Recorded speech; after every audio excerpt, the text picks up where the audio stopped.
제가 고등학교 다닐 때 유행하던 것이 있었습니다. 근데 그것이 제가 살던 동네에서만의 유행이었는지 전국적이었는지는 알 수 없지만 어느 날 학교에서도 알아오라 한 것으로 기억하는 것으로 보아 꽤 유행했던 것으로 기억됩니다. 바로 집에 가운을 만들어 오라는 것이었습니다. 그 때문인지는 몰라도 친구들 사이에서는 자신의 좌우명이 무엇인지 말하는 것이 덩달아 유행했습니다. 아무래도 가훈은 집의 가장인 아버지가 정하는 것이니 내 나름대로의 뭔가가 있어야 되지 않느냐라고 생각한 것 같습니다. 아마 좌우명이 뭔지는 다 아실 것입니다. 사전을 찾아보니 자기 오른편에 두고 마음에 새기던 술독이라는 뜻입니다. 좀 더 풀어 얘기하면 늘 가까이 두고 스스로 경계하거나 가르침으로 삼는 말, 이것을 좌우명이라고 합니다. 혹시 여기 계신 분들도 이 좌우명이 있으신지? 물론 저에게도 좌우명이라는 것이 있습니다. 그때 만든 것입니다. 제 좌우명은 서두르지 않는다. 그러나 쉬지도 않는다입니다. 좀 거창한 것 같기도 하고 좀 유치한 것 같기도 하고 그렇습니다. 문제는 그 말이 얼마나 거창하고 멋있냐보다 그 좌우명대로 사는가 하는 것이 더 중요할 것입니다. 그것은 좌우명뿐만 아니라 가훈도 마찬가지입니다. 내 삶에 어떠한 것을 가장 중심에 두느냐에 따라서 가훈이나 좌우명이 결정됩니다. 그렇습니다. 사람은 나름대로 내 삶의 가장 중심에 두는 그 무엇인가가 있습니다. 그것을 가장 가치 있게 생각하고 그것에 따라서 각자의 삶을 계획하고 살아갑니다. 사람은 나름대로 자기가 원하는 것을 추구하며 살아가는 존재들입니다. 무언가를 추구하고 그것을 높이는 것, 우리는 그것을 예배라고 합니다. 성경은 사람이라면 누구나 하나님을 예배해야 한다고 말합니다. 그것이 지혜의 근본이다라고 말합니다. 하지만 다른 것을 자신의 삶의 중심에 두고 있다면, 그것을 예배한다면 그 삶은 결코 성공한 삶이라 말할 수 없을 것입니다. 결국 우리의 삶의 중심에 하나님을 두는 것, 그 하나님을 가장 가치 있게 여기고 그분만을 예배하는 삶이 가장 행복한 삶입니다. 가훈에 대해 말씀드렸습니다. 그러면 저희 집의 가훈이 무엇이냐? 바로 여호수아 24장 15절에 있는 말씀. 오직 나와 내 집은 여호와를 섬기겠노라입니다. 또한 이 말씀은 여호수아가 이스라엘 백성들에게 마지막 고별사를 하면서 자신과 자기 집은 오직 여호와만을 섬기겠다고 하는 다짐 가운데 한 말입니다. 그리고 이어서 이 말씀을 백성들에게도 누구를 섬길지, 너희는 이방인을 섬길지 여호와를 섬길지 택할 것을 요구하고 있습니다. 이에 백성들이 16절에 대답합니다. 여호와를 버리고 다른 신들 섬기는 일을 우리가 결단코 하지 않겠다 다짐합니다. 그리고 그 다짐에 대하여 여호수아가 이스라엘 백성을 향해 몇 가지 당부를 하고 있는 것이 오늘 본문의 말씀입니다. 여호와를 섬기기 위하여 필요한 것이 무엇인지를 알려주고 있는 것입니다. 첫째, 어떠한 어려움이 있어도 하나님만 섬기겠다고 결단했다면 그렇게 살아야 한다는 것입니다. 스스로 증인이 되는 것입니다. 말씀드린 대로 여호수아는 이스라엘 백성에게 하나님만 섬길 것을 적극적으로 권면했습니다. 거기에 이스라엘 백성이 여호와를 섬기겠다고 결단에 고백 또한 하고 있습니다. 그런데 오늘 본문 19절에 보면 여호수아가 이렇게 말합니다. 너희가 여호와를 능히 섬기지 못할 것이다.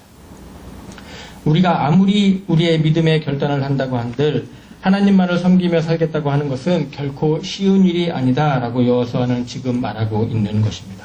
그리고 그 이유에 대해서도 두 가지로 말하고 있습니다. 첫 번째는 하나님이 거룩하시기 때문입니다.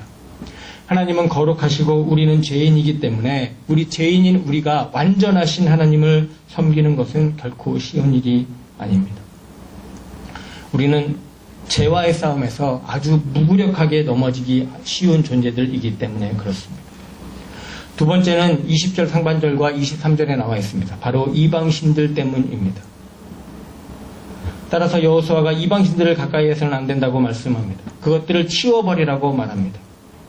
이스라엘 백성들은 이방신도 섬기고 하나님도 섬길 수 있는 아주 지금 위험한 상황에 처해 있는 것입니다. 애굽에서 노예의 삶을 40년 동안 살았고, 노예의 삶을 오래 살았고 40년 동안 또 광야에서 보내다가 이제 문명의 땅 가나안으로 들어왔습니다. 이미 가나안 땅에서 정착되었던 앞선 문화를 만들어가는 그들의 삶에, 그들의 문화 충분히 이스라엘 백성에게 유혹이 되었습니다. 지금 우리의 삶은 어떻습니까?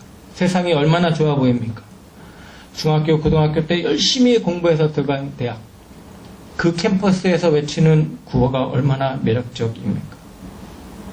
또한 우리가 매주 보는 이 말씀은 어떻습니까? 이 하나님을, 이 시대에, 하나님의 말씀을 이 시대에 적용하기에 너무 매력이 없다고 생각할 수 있습니다. 그 당시 이스라엘 백성에게도 마찬가지였습니다. 화려하고 당장 형실의 부요함을 약속하는 그 우상들 앞에 그들은 타협하고 싶은 마음이 분명히 생겼을 것입니다. 하나님을 온전히 섬긴다는 것은 그만큼 쉬운 일이 아닙니다. 하지만 이스라엘 백성이 고백합니다. 22절과 24절 말씀입니다. 여호수아가 백성에게 이르되 너희가 여호와를 택하고 그를 섬기리라 하였으니 스스로 증인이 되었느니라. 그들이 가로되 우리가 증인이 되었나이다. 우리의 하나님 여호와를 섬기고 그의 목소리를 우리가 청종하리이다 하는지라. 그럼에도 불구하고 우리는 하나님의 말씀에 그분의 목소리에 증인이 되겠다는, 남은 내 삶을 걸겠다는 결단의 고백을 해야 합니다. 세상이 여전히 매력적이고 우리로 하여금 하나님을 선택하지 못하게 하는 수많은 목소리들이 들립니다. 학교에서는 선배들의 목소리가 있고, 기업에서 요구하는 목소리가 있고, 달콤한 애인의 목소리도 들리고, 그 밖에 수많은 목소리가 우리가 그분만을 섬기겠다는 결단을 흔들리게 하고 있습니다. 그럼에도 불구하고 결단해야 합니다. 고백해야 하고 선포해야 합니다. 그리고 증인의 삶을 살아야 합니다. 지난주까지 부사별 교회학교 여름 행사가 있었습니다. 분명히 그 짧은 기간 동안에 우리 아이들이 고백하고 결단하는 시간을 가졌을 것입니다. 그러나 그 고백이 결단으로 끝나지 않고 증인의 삶으로 지속되어야 합니다. 이제 청년 2부, 청년 1부 수련회가 있습니다. 개인적으로 바라기는 이 청년들에게도 이와 같은 고백이 있기를 소망합니다. 내가 하나님만 예배하겠습니다. 하나님께 전적으로 헌신하겠습니다. 순종하겠습니다. 그런 고백하는 시간이 있길 바랍니다. 그리고 그 고백이 우리 모두에게도, 우리의 삶에도 있기를 바랍니다. 두 번째로 하나님을 섬기는 사람이 갖고 있는 열정이 있어야 합니다. 여호수아가 이스라엘 백성과 언약을 맺습니다. 하나님을 섬기겠다는 이스라엘 백성들의 결단, 그리고 그분을 섬기지 않을 시에 일어나는 모든 형벌을 우리가 받겠다라고 하는 결심을 합니다. 여호수아가 이스라엘 백성과 맺었던 언약을 하나님의 율법책에 기록합니다. 여호수아가 이 장면을 율법책에 기록하는 이유는 이스라엘 백성들이 이 율법책을 볼 때마다 이 정신을 가리키고 후대에게 계승하라라고 하는 그 목적이 있을 것입니다. 어쨌든 여호수아는 그 말씀을 보존하고 그것을 계속 이어가려고 하는 열정이 있었습니다. 그 열정 때문에 여호수아 뒤에 생존한 장로들이 사는 날 동안에는 이스라엘 백성들이 하나님을 온전히 섬길 수 있게 되었습니다. 여호수아는 또한 이 언약을 체결하는 장면을 율법책에만 끼워 넣었을 뿐만이 아니라 한 가지 일을 더하게 되는데, 그것이 무엇이냐면 큰 돌을 상수리 나무 옆에 세웁니다. 그리고 그 돌의 역할에 대해서 여호수아가 27절에 이렇게 말하고 있습니다. 너희가 너희의 하나님을 부인하지 못하도록 이 돌이 증거가 되리라 하고, 이 돌의 역할은 이스라엘 백성들이 그 돌을 볼 때마다 내가 하나님과 언약을 맺었지, 내가 그 언약을 지켜야지, 유혹이 올 때마다 신앙을 포기하고 싶을 때마다 그 돌을 보고 다시 재헌신을 다짐하게 하게 되는 것입니다.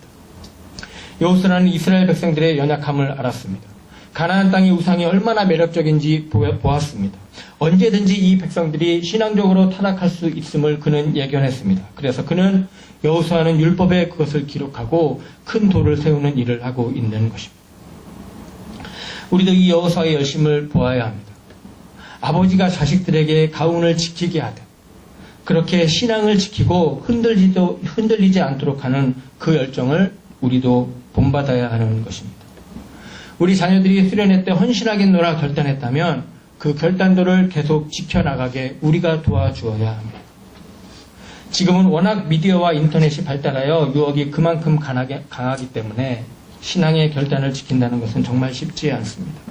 그리고 그 신앙이 우리 자녀들에게까지 계속 전수되는 것 또한 더더욱 쉽지 않은 일입니다.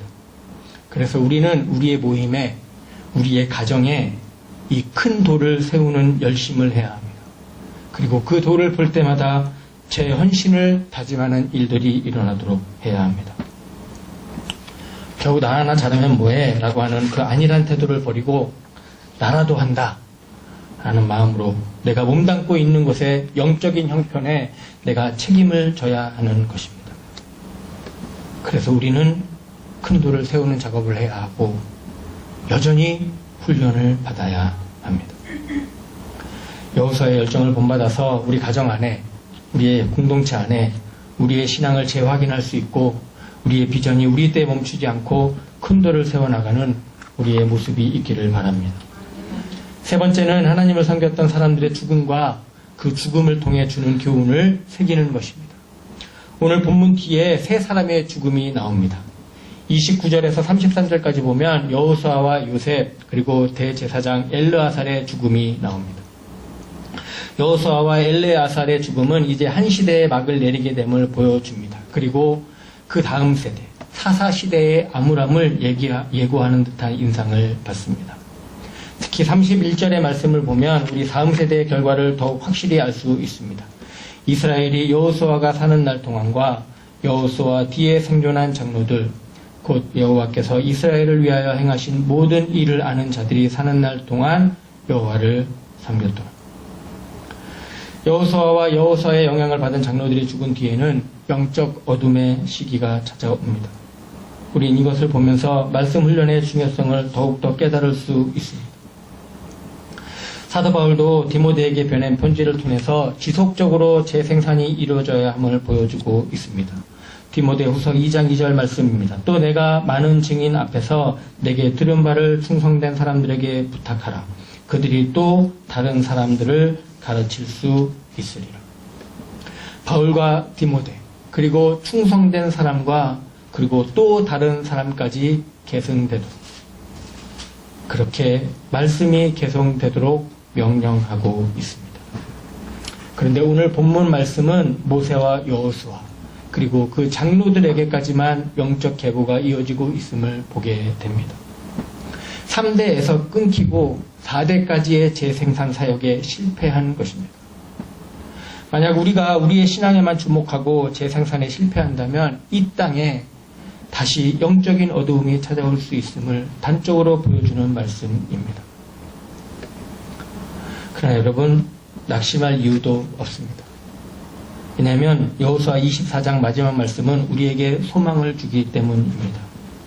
바로 그 소망을 요셉의 죽음에서, 여호수아의 죽음과 엘르아살의 죽음에서 보게 됩니다. 어떻게 죽음에서 소망을 발견할 수 있습니까? 그것은 요셉의 뼈가 드디어 약속의 땅에 묻혔기 때문입니다. 32절 말씀입니다. 이스라엘 자손이 애굽에서 이끌어낸 요셉의 뼈를 세겜에 장사하였으니 이것은 야곱이 세겜의 아들 하몰의 자손에게 금 100개를 주고 산 땅이라. 그것이 요셉 자손의 기업이 되었다. 요셉은 200년 전에 애굽의 땅에서 약속의 땅 가나안을 바라보고 죽었습니다. 그리고 그는 언젠가 그 땅에 들어갈 것을 확신하여 애굽에 자신의 무덤을 만들지 않았습니다. 그런 요셉이 드디어 약속의 땅에 묻힌 것입니다. 그것은 여호수아도 마찬가지입니다. 그는 약속의 땅에 들어와서 딘나세라라는 곳에 묻히게 됩니다. 이처럼 하나님의 약속은 더딘 것 같지만 반드시 이루어짐을 우리는 보게 됩니다. 비록 믿음의 선조들의 죽음으로 끝이 나고 사사시대의 영적 어두움을 예고하고 있지만 그럼에도 불구하고 하나님의 말씀은 반드시 성취됨을 보고 위로를 얻어야 합니다. 날씨가 예년보다 많이 덥습니다. 그리고 그 더위가 계속적으로 지속되고 있고 그와 더불어 세상이 점점 홍탁해지는 것을 보는 것 같습니다. 그리고 많은 사람들이 자신의 삶을 한탄하는 것도 보게 됩니다. 여전히 세상은 변하지 않는 것 같고 여전히 그대로인 것 같고 그로 인해 나의 삶은 실패인 것 같습니다. 하지만 기억해야 합니다. 하나님의 약속은 반드시 이루어집니다. 그리고 그 약속은 아주 빠르게 이루어지지 않습니다. 때로는 더딘 것 같고 때로는 아무 일도 일어나지 않는 것 같지만 요셉이 200년 만에 장사 지낸 것처럼 하나님의 약속은 반드시 이루어집니다. 이제 말씀을 마칠까 합니다. 하나님을 섬기는 것은 쉬운 일이 아닙니다. 그것도 끝까지 섬기는 것은 더더욱 쉬운 일이 아닙니다. 훈련을 받는 것도 쉬운 일이 아닙니다. 눈에 보기 좋은 유혹들이 많이 있습니다. 우리에게 자유의지를 주셨기 때문에 자유롭고 내가 하고 싶은 것을 마음껏 할 수 있을 것 같습니다. 말씀이 오히려 우리의 삶을 구속하는 것 같습니다. 말씀을 지키면 무언가 내가 손해보는 것 같고 잃어버리는 것 같습니다. 하지만 성경은 그렇게 말씀하지 않습니다. 마태복음 7장 13절 말씀입니다. 좁은 문으로 들어가라. 멸망으로 인도하는 문은 크고 그 길이 넓어 그리로 들어가는 자가 많고 생명으로 인도하는 문은 좁고 길이 협착하여 찾는 자가 적음이라. 눈에 보기 좋은 대로 내가 하고 싶은 대로 사는 것은 분명히 매력적입니다. 우리를 유혹하는 목소리가 외치는 대로 사는 것 분명 우리에게 행복하고 편안한 삶을 약속하는 것 같습니다. 그러나 성경은 그렇게 말하지 않습니다. 그 길은 넓은 길이고 우리를 멸망으로 인도한다고 경고하고 있습니다. 지금 우리가 걷고 있는 이 길, 우리가 갖고 있는 이 비전의 길은 매우 좁은 길입니다. 누구도 가려고 하지 않지만 바로 이 길이 우리의 생명으로 인도하는 길입니다. 하나님, 내가 끝까지 이 길을 가겠습니다. 끝까지 훈련 받겠습니다. 내가 있는 곳에서 큰 돌을 세워 나가겠습니다.